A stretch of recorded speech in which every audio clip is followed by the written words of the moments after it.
Hi everybody, welcome to my channel. That's right, I homeschool. My name is Mrs. T. Today we're going to be doing a flip through of the Critical Thinking Company's Mathematical Reasoning Level B, which is meant for the grade 1 level. Now this book does normally come as a typical workbook style. I did deconstruct it and laminate it, but just because that's easier for us to use it in the way that we use it, but I will go ahead, flip you around. I'm going to tell you about the program and show you the inside. All right, Mathematical Reasoning Level B is produced by the Critical Thinking Company, and it is written by Linda and Doug Broombaugh. It is part of a collection, a whole series of math that goes from like pre-kindergarten level all the way to level 12.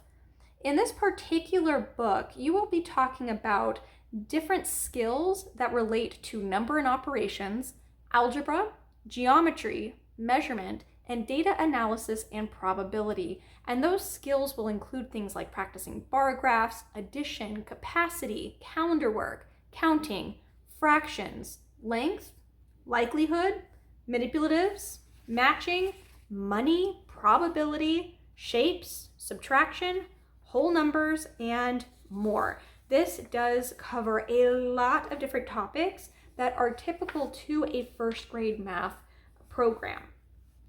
Now, the way that they recommend you using this book is that you go through it and proceed through it page by page. The skills and concepts in this book are a spiral concept. So you are going to see a topic dealt with for a few pages, then there will be a gap before it is covered again. And it's done this way purposefully in order for you to have multiple exposure to a topic, and each time you go to that topic, you go deeper and deeper and deeper.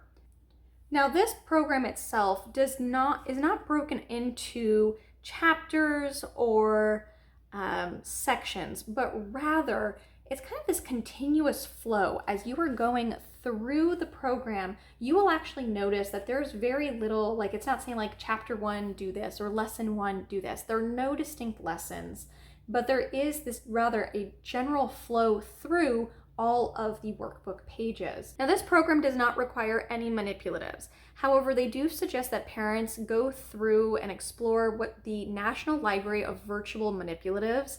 And if you click on the virtual library at the top of the page, you'll be able to see a pre-K to 2 column, and they will give you different virtual manipulatives that you can utilize to help work through problems.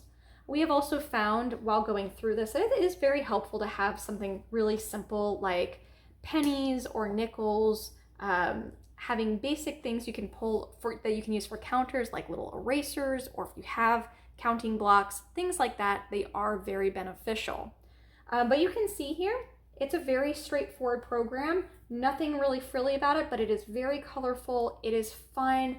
My children absolutely adore this program.